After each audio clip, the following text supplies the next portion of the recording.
तो मैं आज से नहीं, मैं एक ज़माने से ये कह रहा हूँ कि आपको सबसे पहले अपने मुस्तकबिल के ऊपर नज़र रखनी चाहिए। हमने एक तवील जदोजहद के बाद शेड्यूल ट्राइब का दर्जा हासिल किया है जम्मू कश्मीर में। इस इलेक्शन के दौरान नेशनल कॉन्फ्रेंस ने अपने मैनिफेस्टो में ये शामिल करके रखा था कि वह हमारी रिजर्वेशन के साथ छेड़छाड़ करेंगे, और हुकूमत बनने के बाद सबसे पहले जो इकदाम उन्होंने यही उठाया कि उसके लिए उसको रिव्यू और रैशनलाइजेशन के नाम से एक कमेटी तश्कील दी है, और इसके अज़ाइम ठीक नहीं है। नौजवानों से मेरी ये अपील है, मेंढर के नौजवानों से नहीं बल्कि पूरे पीर पंचाल के नौजवानों से मैं ये गुजारिश करूँगा कि आपको फोकस करना चाहिए कि आपका बेहतर मुस्तकबिल कहाँ पे पिन्हा है, और उसके लिए आप सबको यकजा होना चाहिए। ये जो जज्बाती नारे देकर आज तक हमें गुमराह किया गया, 1947 से हमारी तकसीम जो इस तरीके से अमल में लाई इस नेशनल कॉन्फ्रेंस ने कि हमें महबूस करके रख दिया इस सरहदी इलाके में, और आज भी वो अपनी कुर्सी की खातर हमारे लोगों को उसी इस्तेहसाली रवैया का शिकार बना रहे हैं।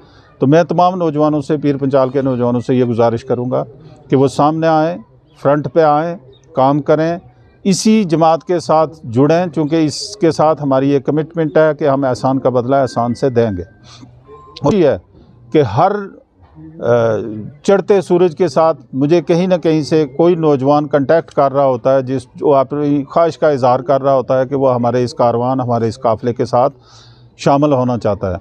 मुनव्वर साहब का आज यहाँ आना भी उसी सिलसिले की एक कड़ी है।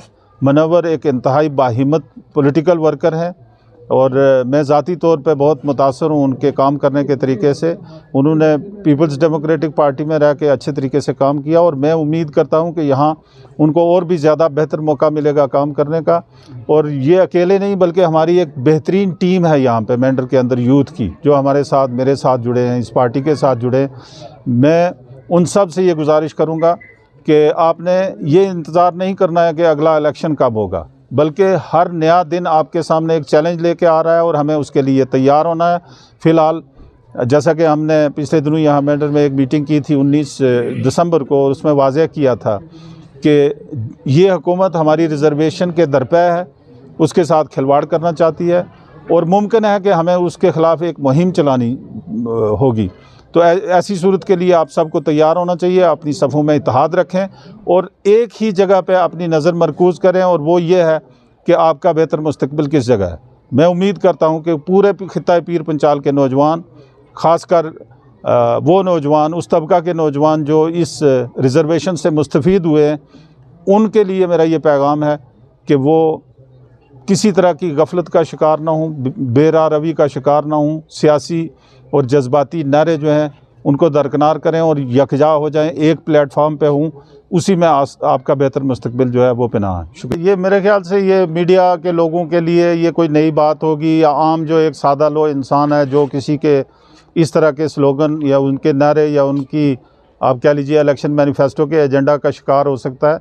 मुझे तो कोई बहाम नहीं है, मैंने उमर अब्दुल्ला के साथ काफ़ी मुद्दत तक काम किया है, मैं इनकी फंक्शनिंग से वाकिफ़ हूँ, मैं कानूनी हैसियत से ये क्या कर सकते हैं उनके सारे उस अमल से वाकिफ़ हूँ। ये स्लोगन्स थे, जैसा कि हमारे किसी साथी ने अभी यहाँ कहा, पहले इन्होंने 370 को एक इशू बनाया कि 370 को बहाल किया जाएगा। अभी इलेक्शन के रिज़ल्ट्स आने सामने नहीं हुए थे तो इन्होंने कहना शुरू कर दिया कि 370 को बहाल करना हमारे लिए मुश्किल होगा, क्योंकि ये उस पार्टी ने बहाल करना है जिसके हम ख़िलाफ़ हैं और वो इक़्तिदार में है। उसके बाद दूसरा इशू इनके सामने स्टेट को बहाल करने का था, तो अभी हुकूमत बनते ही साथ उन्होंने ये कहना शुरू कर दिया कि शायद स्टेट हमें बहाल नहीं हम करवा पाएंगे। और इन तमाम इश्यूज़ से जिस वक्त इन्होंने देखा कि ये जो अपनी कमिटमेंट्स हैं उनको पूरा करने में नाकाम रहे, तो फिर उसके बाद तीसरा बड़ा इशू इन्होंने टेकअप किया, और वो था रिज़र्वेशन के साथ खिलवाड़। कल मैं देख रहा था चीफ़ मिनिस्टर को, वो कह रहे हैं कि इस गवर्नमेंट के बनने के बाद का सबसे बड़ा इकदाम जो मेरी नज़र में जम्मू कश्मीर में रोनुमा हो रहा है वो रेलवे का डिवीज़न जम्मू को देना है। और रेलवे का डिवीज़न कौन दे रहा है? भारतीय जनता पार्टी और मरकज़ी गवर्नमेंट। तो इन लोगों ने क्या करना है ये आप भी जानते हैं, मैं भी जानता हूँ। ये सिर्फ एक बहलावा है, लोगों ने उनको एक एतमाद दिया है एक ख़ास रीजन में, हालांकि जो टोटल पॉपुलर वोट है उसमें जम्मू कश्मीर में कुल वोट जो पड़ा है, इनफरादी तौर पे हर एक वोट को गिना जाए तो भाजपा ने ज़्यादा वोट लिए हैं, 26% के आसपास हैं, जबकि ये 23% के आसपास हैं। तो इसलिए जिस वक्त कोई इशू इनके पास है नहीं है तो लोगों की तवज्जो को डाइवर्ट करने के लिए अब ये इस तरह की स्लोगनियरिंग कर रहे हैं। आप बिजली के इशू को ले लीजिए, वहाँ पे इन्होंने खुद अपनी नाकामी का एतराफ़ कर लिया है। मुफ्त सिलेंडर देने की इन्होंने बात की थी, आप वो भी देख लेंगे चंद दिन के बाद इनका क्या मौक़िफ़ उसके ऊपर होगा। राशन के लिए इन्होंने कहा था कि हम राशन डबल कर देंगे, वो भी आप चंद दिन में देख लेंगे कि ये उससे मुकर जाएंगे। बिजली की पॉलिसी पे तो इन्होंने यू टर्न पूरा लेके अब वो उसी पॉलिसी के ऊपर गामज़न हो गए हैं, बल्कि उससे भी 2 कदम आगे गए हैं जो इससे पहले वाली इस इंतज़ामिया ने यहाँ पर चला के रखी हुई थी। तो कुल मिला के ये देखा जाए तो इनके पास कुछ भी नहीं है। हम इस रीजन के लोग, खित्ता पीर पंचाल के लोग, हम इस जम्मू कश्मीर की सियासी चपकलश का शिकार नहीं होना चाहते।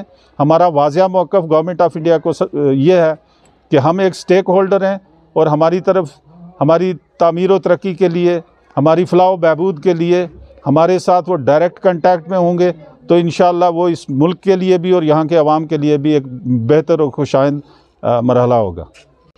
देखिए तारक साहब, पीडीपी में हम रहे, बड़े जोश व खरोश से जब रहे तो बड़े जोश व खरोश से रहे। पीपल डेमोक्रेटिक पार्टी का मैं ब्लॉक सदर भी रहा बालाकोट का।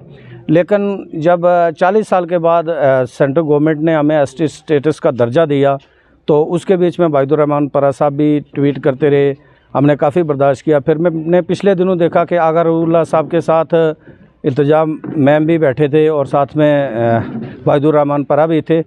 तो उस मामले में बड़ा दुख हुआ। वैसे हम कलमा पढ़ने वाले हम सब भाई भाई हैं, लेकिन हमारी कौम की जानिब कोई भी हाथ उठाए या कोई भी पार्टी आए तो मैं बोल रहा हूँ कि लाखों पार्टियां कुर्बान। और दूसरा, बीजेपी में मेरा आने का मेन कारण ये रहा कि मैं एक पिछड़े से इलाके से आता हूँ।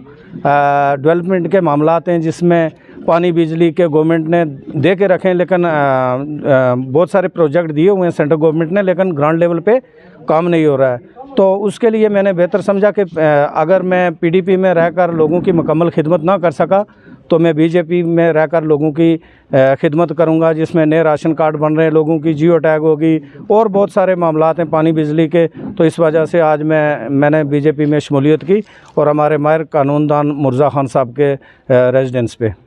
किस बिजली फ्री की बात कर रहे हो जी? जब से नेशनल कॉन्फ्रेंस की हुकूमत बनी है तो जो पहले लाइट 24 घंटे या 22 घंटे रहती थी वो आज 8 घंटों पे या 6 घंटों पे आ गई है और लाइट लोगों को मिल नहीं रही है। हम कौन सी बिजली फ्री, मतलब बिजली बंद करने को फ्री बिजली वो कहते हैं या किस तरीके से कहते हैं? नेशनल कॉन्फ्रेंस के ये जो भी खोखले दावे थे ये सरासर गलत हैं और हम कोशिश करेंगे इंशाल्लाह मुर्ज़ा साहब के साथ मिलकर हम और भी नौजवान जोड़ेंगे इनके साथ ब्लॉक के बल्कि पूरी तहसील के हर कोने कोने से। तो कोशिश करेंगे, मेहनत करेंगे, जहाँ कोई कमी पेशी रहेगी हम इन्हें फ्रंट लाइन पे रखेंगे, ये हमारे साथ रहेंगे। हम खुद करेंगे ना। नेशनल कॉन्फ्रेंस क्या है? हम नेशनल कॉन्फ्रेंस की हुकूमत बनी है, पब्लिक ने वोट दिया, हम भी तो पब्लिक है ना।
शैतानिर्रजीम बिस्मिल्लाहिर्रहमानिर्रहीम।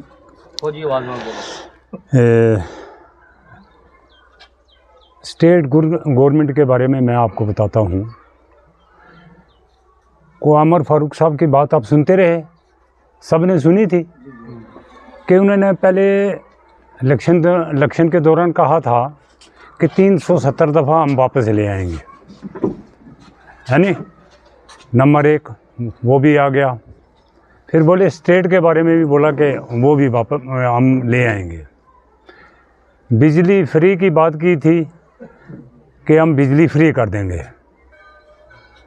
वो तो आप लोगों ने बिजली भी देख रही, ये 370 भी देख लिया, लेकिन हमारा जो दर्जा है ना पहाड़ियों का, उसकी बात ज़्यादा हो रही है, बिजली की नहीं हो रही है। तो इससे ये मेरे छोटे भाई हैं, तो हमने इनसे भी बोला कि चलो कोई अमन रास्ता हो रही ढूंढते हैं। हमारे साबका MLC मुर्तज़ा खान के साथ मुझे बहुत देर होगी चलते हुए, और देखे भी जब पार्टी बनी, सारा कुछ PDP बनी, उस टाइम से मैं इनको भी जानता हूँ, मुझे भी जानते हैं ये। तो फिर हमने सोचा कि इनसे बेहतर लीडर मैंडर के अंदर मुझे कोई नहीं लगा। अगर कोई सोचता हो कि फलाना लीडर था, फलाना था, तो अगर आप सब नौजवान आदमी हैं, आपके दिमाग में ये चीज़ जाती होगी कि इनसे बेहतर कोई लीडर हो, तो हम खान साहब को बोलेंगे कि आपके साथ हम नहीं चलेंगे, हम ये बेहतर है इधर चलेंगे। लेकिन मुझे नहीं लगता कि मैंडेरिन से बेहतर कोई लीडर है। तो इसमें मैं ख़त्म करता हूँ। अस्सलाम वालेकुम।